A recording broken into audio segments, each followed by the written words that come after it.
Gente, hoje eu quero trazer para vocês uma palavra que eu creio que seja muito oportuna para o nosso coração.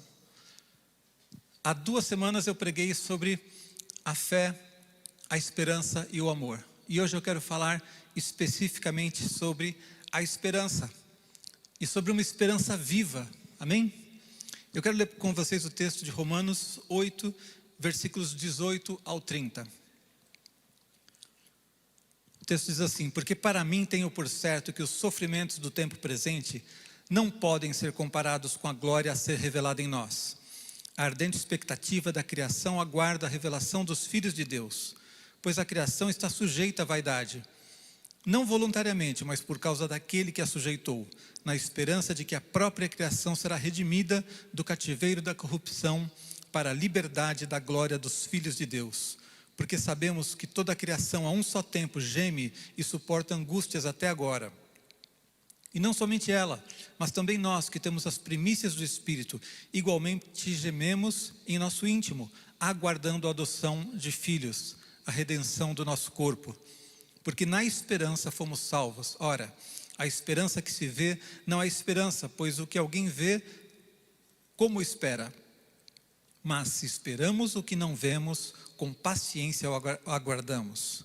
Também o Espírito semelhantemente nos assiste em nossa fraqueza, porque não sabemos orar como convém, mas o mesmo Espírito intercede por nós sobremaneira, com gemidos inexprimíveis. E aquele que sonda os corações sabe qual é a mente do Espírito, porque segundo a vontade de Deus é que ele intercede pelos santos. Sabemos que todas as coisas cooperam para o bem daqueles que amam a Deus, daqueles que são chamados segundo o seu propósito. Porquanto aos que de antemão conheceu, também os predestinou para serem conformes à imagem de seu Filho, a fim de que ele seja o primogênito entre muitos irmãos. E aos que predestinou, a esses também chamou. E aos que chamou, a esses também justificou. E aos que justificou, a esses também glorificou. E somos cada um de nós, esses aqui, amém? Glória a Deus. Você pode aplaudir o Senhor antes da gente começar mesmo? Gente, por que é tão importante falar sobre esperança e por que eu tive que qualificar a esperança e dizer esperança viva? Porque nem toda esperança é viva, nem toda esperança é verdadeira. A gente vive um tempo muito estranho, em que a gente precisa tanto de uma esperança, mas a gente vê as pessoas cometendo erros graves. Ou estão, de um lado, com esperanças vazias, sem sentido, sem solidez, ou estão desesperados. E nenhuma dessas duas coisas é boa, gente. Uma esperança vazia não vale nada. Há pouco tempo, há alguns anos na verdade, eu vi a lista dos 10 livros mais vendidos no Brasil e 4 eram de um autor de autoajuda. Esses que prometem coisas que não levam a nada. Sabe, uma esperança vazia não tem fundamento.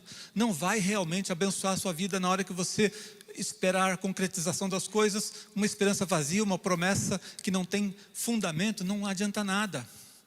Sabe, é como aquela mãe que sai no shopping com a criança e a criança pede algo e ela diz, na volta a gente compra. Coitada da criança, na volta não vai comprar porque a mãe vai esquecer.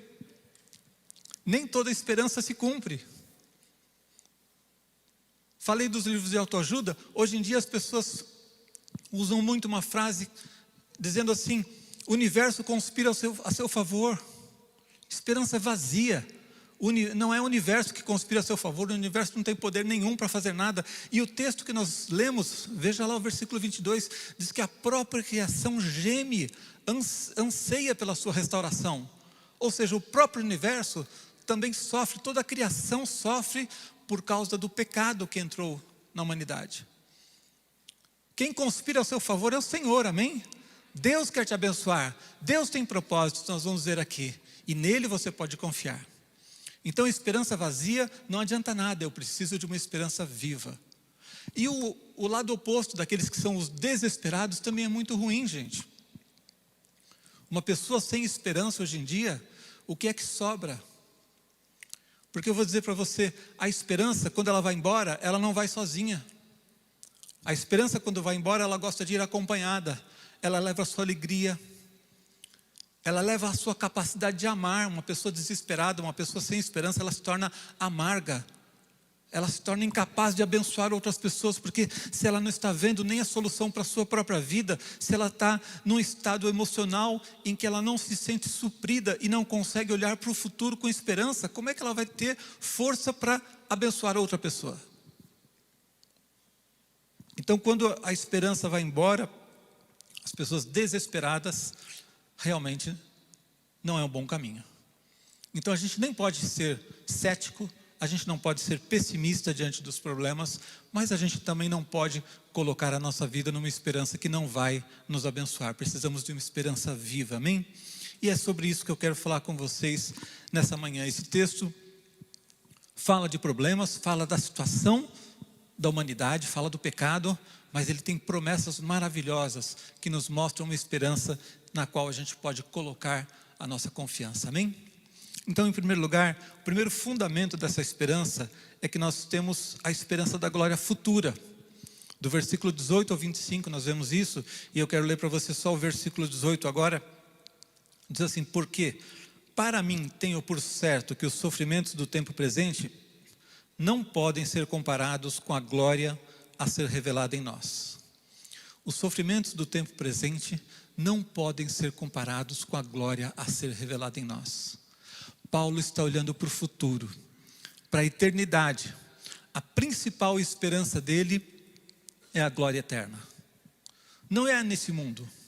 Ainda que ele saiba que Deus nos abençoa nesse mundo, o principal fundamento da esperança dele é a glória eterna. E eu quero perguntar para você, será que a gente não está esquecendo disso, gente? O tema do nosso aniversário vai ser sobre sermos peregrinos. Você se vê como um peregrino? Ou você se vê como alguém que é desse mundo aqui e está tentando se dar bem somente aqui? A sua esperança está nesse mundo? Quantas vezes você se alegrou nos últimos tempos porque o seu nome está escrito no livro da vida? Quantas vezes você, pelo contrário, se viu olhando para a vida de um ponto de vista essencialmente material? Como se a vida fosse só isso aqui. Gente, nós estamos esquecendo que nós somos cidadãos dos céus. Nós estamos esquecendo de fundamentar uma visão espiritual da vida. Muitos de nós, fundamentando hoje em dia a nossa vida em princípios puramente naturais, temporais, coisas que são passageiras. Você se alegra por saber que seu nome está escrito no livro da vida? Você olha para a vida sabendo que você está caminhando para algo melhor sempre? Ou a gente só pensa na eternidade, na vida eterna, no céu, quando alguém morre. E aí a gente, glória a Deus que ele está salvo, né? Glória a Deus que ele está no céu, é um consolo. Mas só naquela hora que a gente pensa nisso? A minha vida inteira tem que ser um caminho para a glória. Eu estou nesse mundo aqui como peregrino, eu não sou daqui. Eu estou aqui para cumprir um propósito de Deus, e eu estou caminhando para um dia ver a Deus face a face e viver a vida plena que Ele preparou para nós. Quando eu penso nisso, quando eu fundamento a minha vida nisso, tudo que eu faço aqui muda de sentido, gente. Eu sirvo a Deus com a alegria de saber que se ninguém me agradecer pelo que eu estou fazendo, Deus vai me abençoar. Eu sei que eu tenho algo no céu preparado para mim, amém? Eu sirvo a Deus com alegria. E se tiver que suportar sofrimentos por aqui, eu sei que eu estou caminhando para algo melhor. Agora, quando a pessoa tem uma visão terrena, natural, gente, ela tem motivo para ficar desesperada, tem ou não? Tira a esperança da vida eterna da sua vida para ver o que sobra. Estamos todos envelhecendo. Estamos todos, cada dia você tem um dia a menos na sua vida. Se a sua vida for uma perspectiva só natural, o que sobra, gente? É para ficar desesperado mesmo. Com o envelhecimento, naturalmente, a gente perde algumas coisas. A gente vai tendo menos energia, menos saúde, às vezes. A gente tem menos tempo. Se a sua vida for somente natural, se você olhar para a vida só de um ponto de vista natural, você está desesperado. Mas se você está olhando para Jesus, se você está olhando para a eternidade, se você sabe que você foi preparado, foi salvo, foi predestinado por Deus para uma glória eterna. Então você tem alegria em todo o tempo, em todas as fases da vida, na juventude, na velhice, quando as coisas são difíceis, quando são tempos de prosperidade, você vai estar sempre cheio da esperança, uma esperança viva, amém? Eu li certa vez uma história que eu acho que ilustra muito bem isso, de que um missionário saiu da sua terra, foi pregar em um lugar muito difícil, passou muitas privações, muitas lutas para pregar o evangelho num país muito difícil, e passou tantos anos ali, dedicando a sua vida à pregação do evangelho.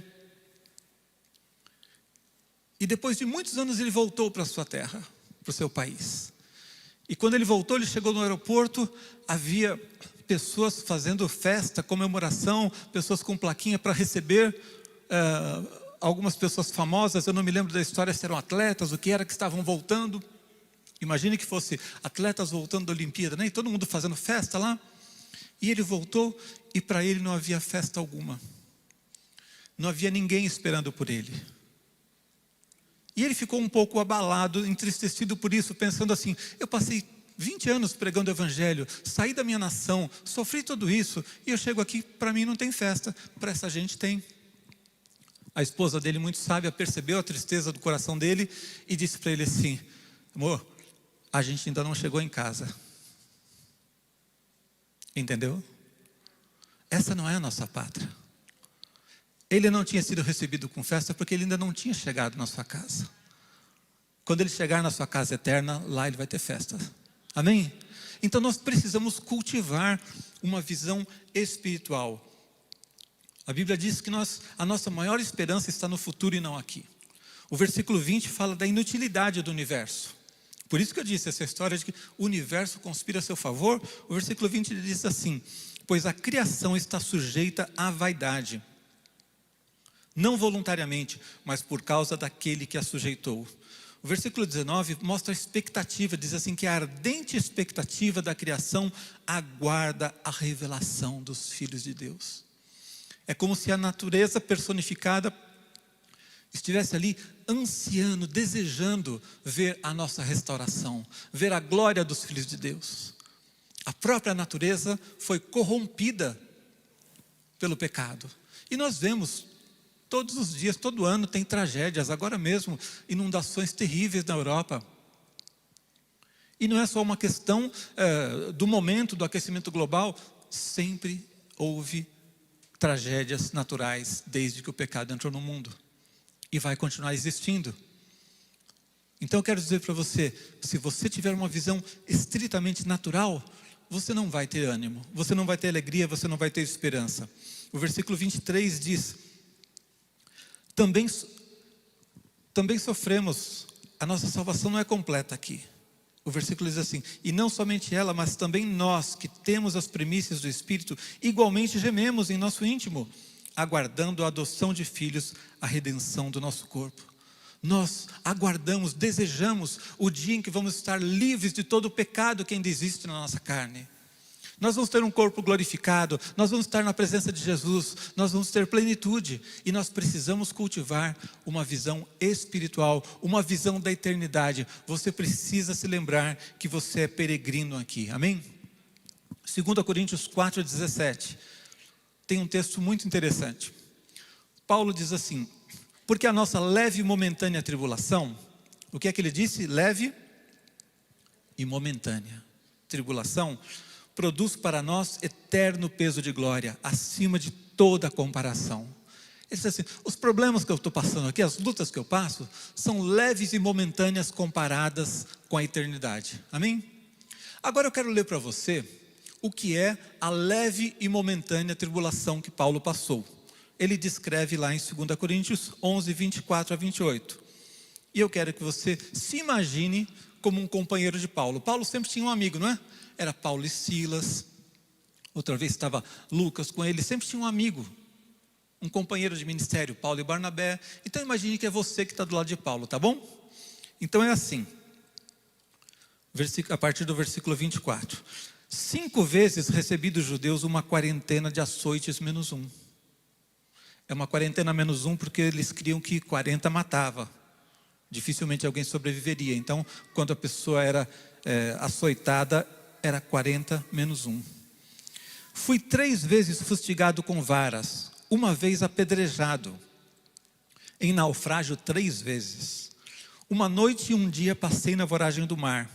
Em jornadas muitas vezes, em perigos de rios, em perigos de salteadores, em perigos entre patrícios, em perigos entre gentios, em perigos na cidade, em perigos no deserto, em perigos no mar, em perigos entre falsos irmãos, em trabalhos e fadigas, em vigílias muitas vezes, em fome e sede, em jejuns muitas vezes, em frio e nudez, além das coisas exteriores, há o que pesa sobre mim diariamente, a preocupação com todas as igrejas.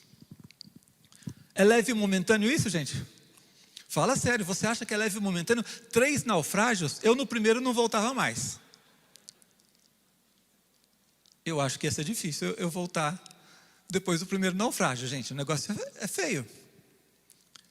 Fustigado com varas, apedrejado.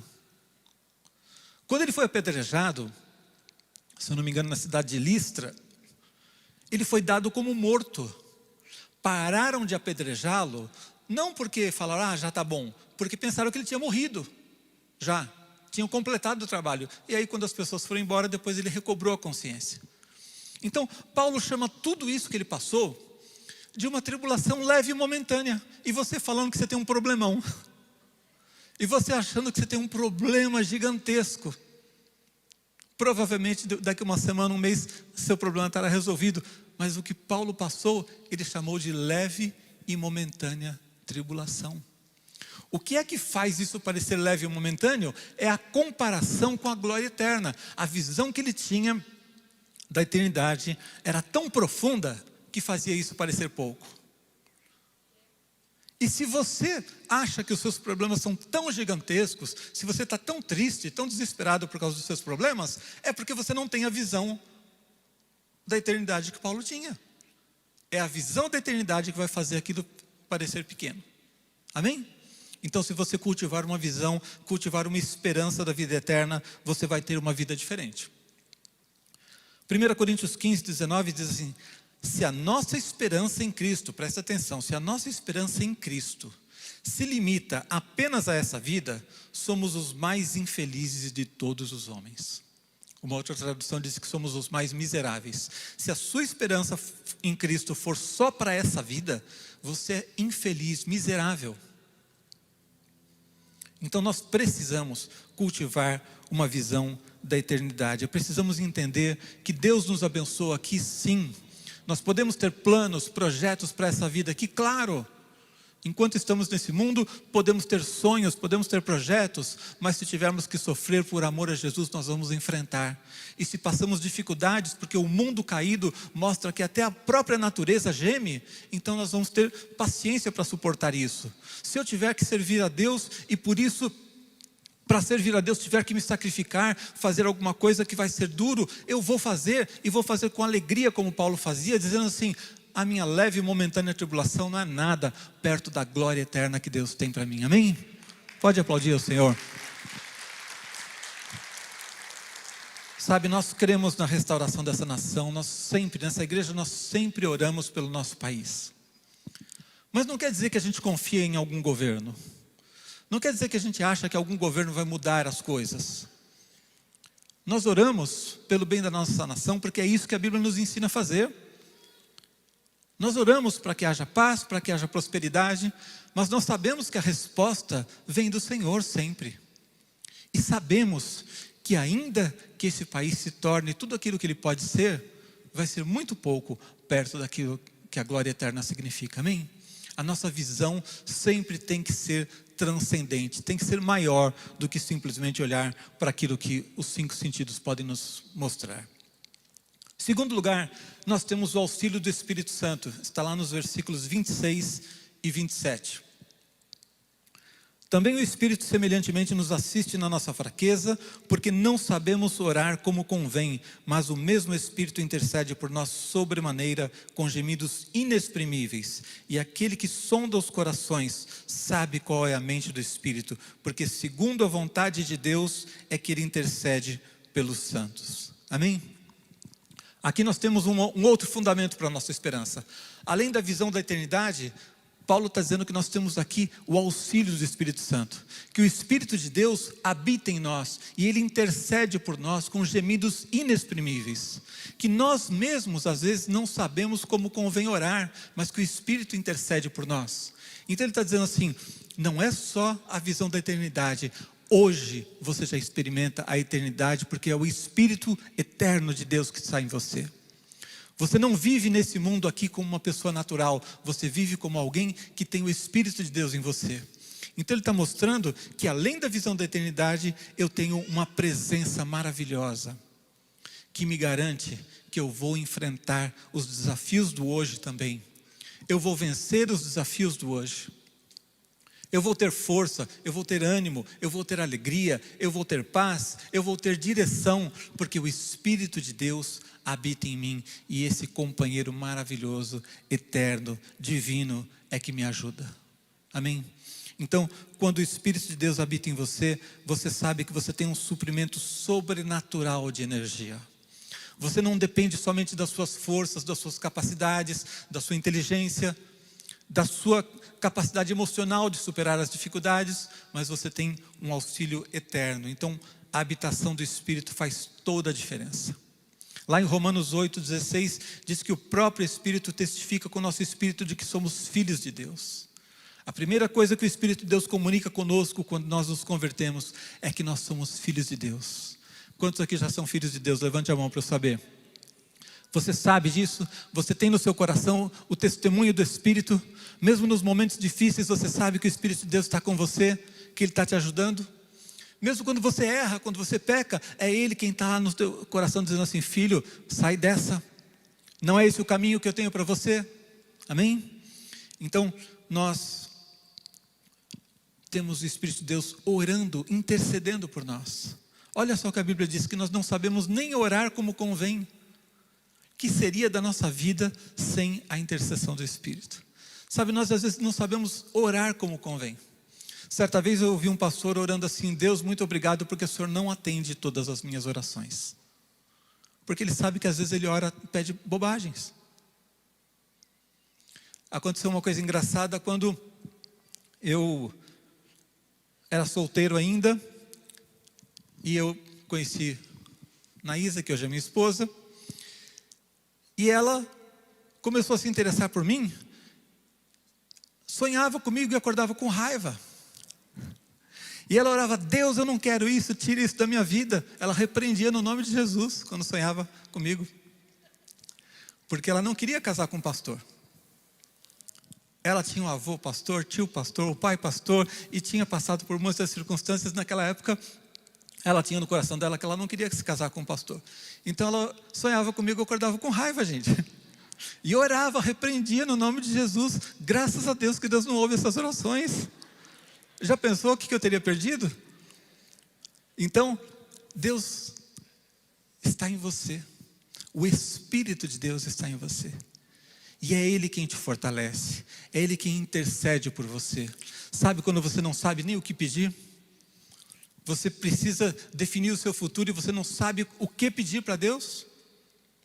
O Espírito de Deus sabe. E sabe, mesmo que você esteja pedindo algo errado e você está tentando ir numa direção errada, o Espírito de Deus está em você.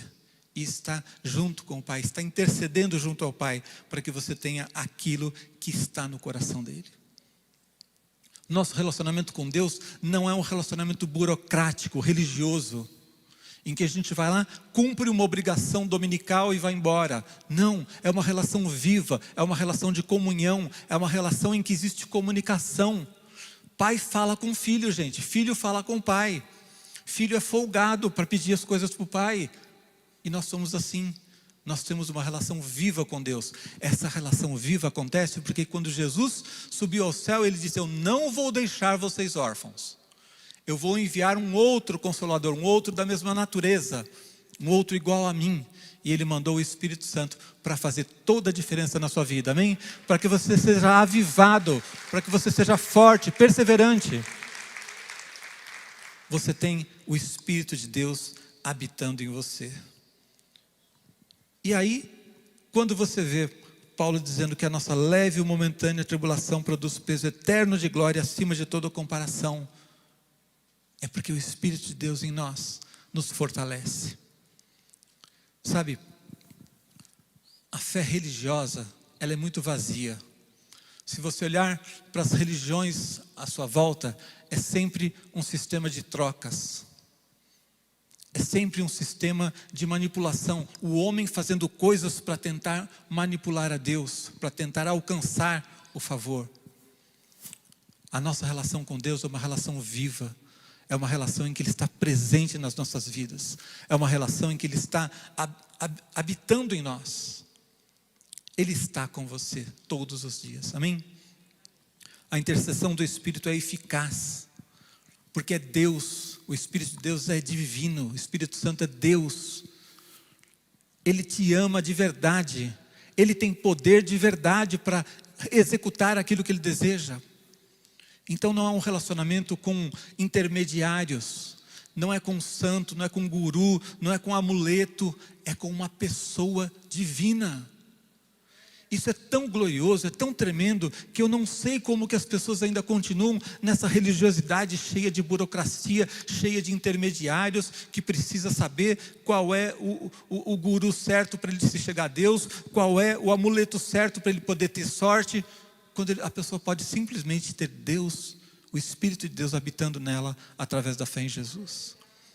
Isso é tão maior, tão superior. E é essa realidade que Deus presenteou você, amém?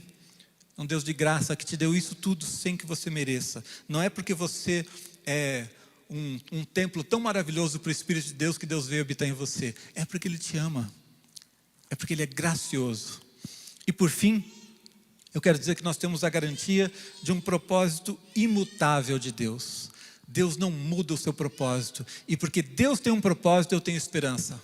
Porque os meus propósitos podem falhar. Os meus propósitos podem não ser concretizados. Mas os propósitos de Deus, eles vão ser concretizados. E Deus tem um plano e um propósito para a sua vida. Esse é o motivo da minha esperança.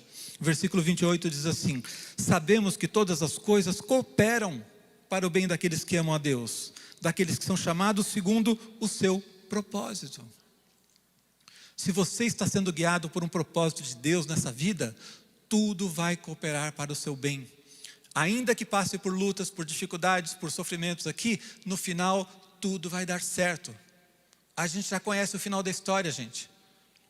A Bíblia já deu o spoiler para a gente, já contou como é que vai ser a eternidade. Está tudo preparado e o propósito de Deus vai se cumprir. O versículo 29 ao 30 diz: porquanto aos que de antemão conheceu, também os predestinou para serem conformes à imagem do seu Filho. Você foi predestinado para tornar-se a imagem de Jesus. Nós estamos aqui nesse mundo como peregrinos, crescendo cada dia mais, nos parecendo com Jesus, através do conhecimento da palavra de Deus, através da atuação do Espírito de Deus na nossa vida, cada dia mais crescendo, e um dia vamos ver ao Senhor face a face. Amém? O versículo 30 diz... o versículo 29 ainda o final, né? Conforme a imagem do seu Filho, a fim de que ele seja o primogênito entre muitos irmãos. E o 30, e aos que predestinou, a esses também chamou, e aos que chamou, a esses também justificou, e aos que justificou, a esses também glorificou. O propósito de Deus é tão certo, tão imutável, que Ele diz, e a esses que Ele justificou, também glorificou. A nossa glorificação ainda não aconteceu, gente. Isso é na eternidade. Mas Paulo fala disso como se fosse um fato consumado. Porque aquilo que Deus planejou lá no passado, antes que você existisse, para Deus já está consumado. Porque ninguém vai impedi-lo de cumprir o seu propósito, amém? Então, você é um servo de Deus. Você é filho de Deus. O seu destino é o céu, é a eternidade. O seu destino é viver aqui com a bênção de Deus e experimentar a plenitude no futuro. E isso ninguém vai mudar. Deus considera isso já realizado, porque é o plano, é o propósito dele e ninguém pode mudar, ninguém pode impedi-lo. Isso me dá esperança, sim ou não? Isso é melhor do que simplesmente acreditar que o universo conspira a meu favor. Um universo impessoal. Quem é esse universo? Que negócio é esse? A pessoa prefere confiar numa coisa etérea desse jeito do que numa pessoa. Uma pessoa divina que habita em você. Então, o plano de Deus é que nós sejamos transformados à imagem do seu Filho. É repartir a sua glória conosco. Gente, presta atenção no que significa isso. Quando o texto diz que Ele nos glorificou, o que quer dizer isso? Significa que Deus dividiu a sua glória conosco. Ele repartiu, Ele transmitiu, Ele comunicou a sua glória. Ele vai colocar em nós uma parte da sua glória. É isso que nós vamos experimentar na eternidade. Amém? É isso que você experimenta já, quando o Espírito de Deus age na tua vida. E você é transformado. É Deus colocando em nós algo que de nós mesmos nós não tínhamos. Quando Deus derrama dons sobre a tua vida e através de um dom do Espírito Santo você abençoa alguém, o que é isso? É Deus em você. É Deus comunicando, compartilhando a sua glória conosco. É isso que significa quando diz que Ele nos glorificou. Então, Deus nunca é pego de surpresa. Deus nunca descansa. Deus nunca se ausenta. Quer repetir comigo? Deus nunca é pego de surpresa. Deus não descansa. Deus não se ausenta. Ele está presente, Ele tem planos, Ele tem propósitos e Ele vai cumprir cada um deles na sua vida. Amém?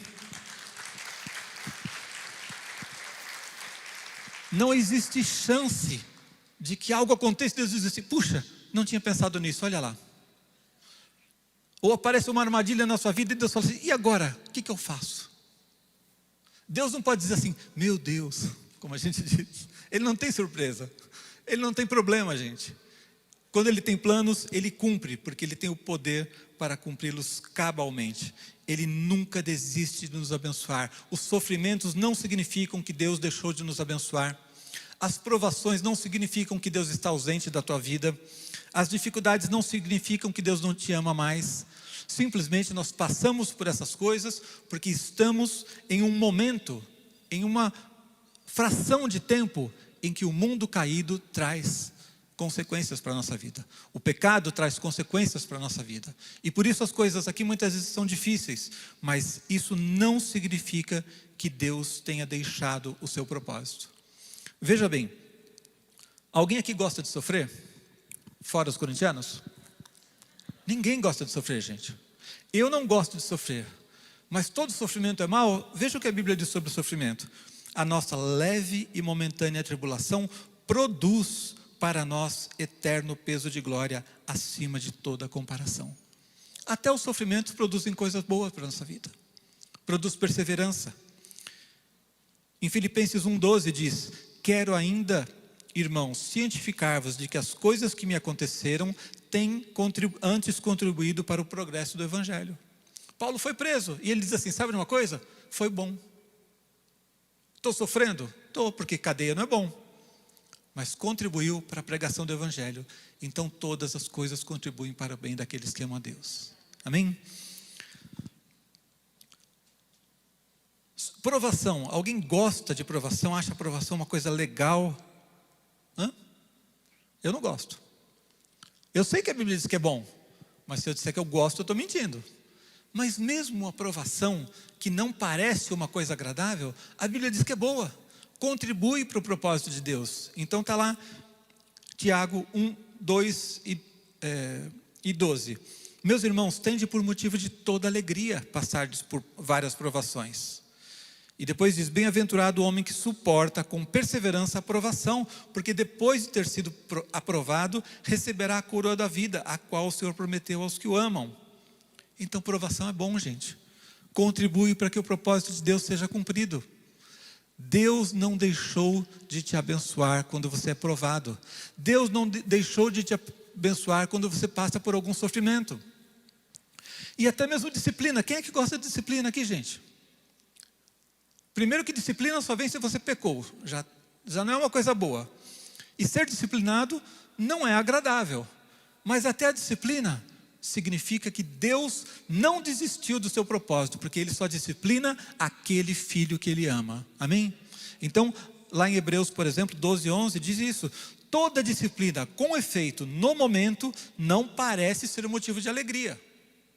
Não parece ser motivo de alegria. Puxa, Deus está me disciplinando.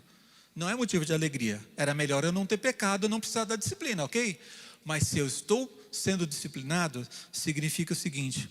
Olha o que o texto diz. Mas de tristeza, ao depois, entretanto, produz fruto pacífico aos que têm sido por ela exercitados, fruto de justiça.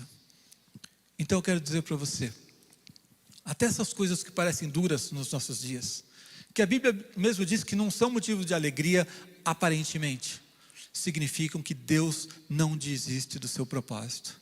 Você foi chamado. Deus, na eternidade, planejou coisas. Ele sonhou com coisas, e os sonhos de Deus não vão ser frustrados. Os planos de Deus não vão ser frustrados. Você foi predestinado para estar na glória com Jesus e desfrutar da plenitude da presença de Deus, totalmente livre de qualquer influência do pecado, totalmente livre de qualquer ação do diabo, porque o diabo vai ser lançado no inferno. E você vai desfrutar eternamente da presença de Deus. Amém? Então, essa mensagem chama-se esperança viva. Porque não é uma esperança que vai ser frustrada, não é algo só para nos enganar, para nos iludir por um tempo. Não é na volta a gente compra, não. É uma esperança viva.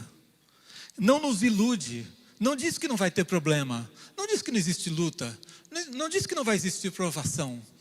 Mas garante que durante essa vida aqui você tem a presença do Espírito Santo para te acompanhar todos os dias. Você tem a intercessão do Espírito, você tem um propósito eterno e você tem uma visão da eternidade.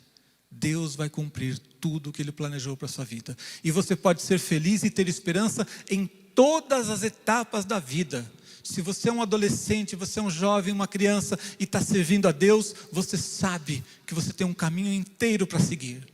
Se você já está lá no finalzinho da vida, você sabe que não tem muitos anos mais, glória a Deus, você está mais perto ainda do que os outros. Sempre é uma visão de esperança. Você nunca deve ter no seu coração uma visão de tristeza, uma visão pessimista. Sabe, olhando para as notícias, o que vai ser desse mundo? O que vai acontecer depois disso tudo? Como é que vai ser a humanidade daqui a 10, 20 anos? Não precisa ter medo de nada. Deus preparou para você um futuro abençoado. Amém? Vamos orar. Eu queria orar a Deus pela sua vida. Eu quero fazer um convite, em primeiro lugar. A maioria de vocês aqui já entregou sua vida a Jesus algum dia, já fez uma oração pedindo para Jesus entrar no seu coração. Aqueles que estão nos vendo pela internet, em qualquer momento, você também pode entregar sua vida a Jesus. Essa esperança viva, essa glória eterna que nós vamos viver, essa visão da eternidade, essa certeza de que Deus está presente, ela só acontece a partir do momento que você tem um encontro com Jesus. É preciso convidar Jesus para entrar na nossa vida. É preciso entregar a vida para Ele. Ele não vai obrigar-nos a viver para Ele. Ele não vai obrigar você a ser um cristão. Você precisa dizer, Senhor, eu quero. Mesmo que você tenha durante a tua vida sempre crido em Deus, você precisa ter um encontro pessoal com Jesus. É a sua entrega. Você tem que saber que um dia você disse, Jesus, eu quero que o Senhor entre na minha vida. Eu quero ser salvo, perdoado dos meus pecados. Eu creio que Jesus me salvou. Eu creio que Jesus morreu na cruz por mim. Eu quero viver para Ti. Se você quer ter comunhão com Deus, se você quer se relacionar com Deus, você precisa muito mais do que uma religião. Você precisa de um encontro pessoal com Jesus. E se você quer hoje entregar a sua vida a Jesus, você quer fazer uma oração simplesmente dizendo assim, Jesus, a minha vida é Tua, eu quero que o Senhor entre no meu coração. Levante a sua mão para que eu ore por você. Se você aqui quer entregar a sua vida a Jesus, se você quer entregar o seu coração a Jesus, levante a sua mão. Glória a Deus. Há alguém aqui que quer entregar a sua vida a Jesus? quer entregar seu coração, quer fazer uma oração de entrega, dizendo: Jesus, a minha vida é tua. Levante a sua mão para que eu ore por você. Alguém mais? Glória a Deus por essa vida. Faça essa oração comigo. Você que está vendo aí pela internet, coloque aí o seu celular nesse QR Code para que a gente entre em contato com você. Mas faça essa oração comigo agora. E diga assim: Senhor Jesus, eu creio no teu amor maravilhoso. Eu creio que na cruz o Senhor morreu por mim e que os meus pecados foram perdoados. Pelo teu sangue eu recebo a purificação dos meus pecados. Eu convido o Senhor para entrar na minha vida, para ser o Senhor da minha vida, e de hoje em diante eu quero viver contigo. Eu quero que o teu Espírito habite em mim e me guie em todos os meus passos, para que um dia eu esteja face a face contigo, no nome de Jesus. Amém. Glória a Deus. Senhor, no nome de Jesus, eu quero colocar cada vida aqui diante do Senhor, pedir que a tua bênção seja sobre nós, que o teu Espírito venha quebrar toda a limitação do nosso entendimento, para que nós não estejamos olhando para a vida de um ponto de vista natural, para que nós não estejamos olhando para a vida como os que estão lá fora e não te conhecem. Nós temos uma visão espiritual, nós temos uma visão da eternidade. O teu Espírito habita em nós, o teu propósito vai ser cumprido, e por isso nós temos uma esperança viva. Então eu quero declarar sobre todo aquele que hoje estiver com o seu coração entristecido pelas dificuldades que está passando, todo aquele que talvez esteja desanimado, talvez confuso diante de problemas que não sabe como serão resolvidos, quero declarar que a tua bênção está sobre as nossas vidas, Deus. Quero declarar que o Senhor nunca é pego distraído, como se não soubesse o que está acontecendo. O Senhor sabe de tudo que está presente na nossa vida, o Senhor conhece o nosso futuro, o Senhor tem os caminhos que para a gente parece não existir. Se não existe uma porta, o Senhor pode simplesmente criá-la, não somente abrir, mas o Senhor cria portas onde não existem. Então o Senhor é o Todo-Poderoso e é em Ti que nós descansamos. Derrama a Tua bênção sobre cada um dos Teus servos nessa manhã. Derrama a Tua bênção sobre a nossa vida no nome de Jesus, para que nós tenhamos sempre uma esperança viva. Amém.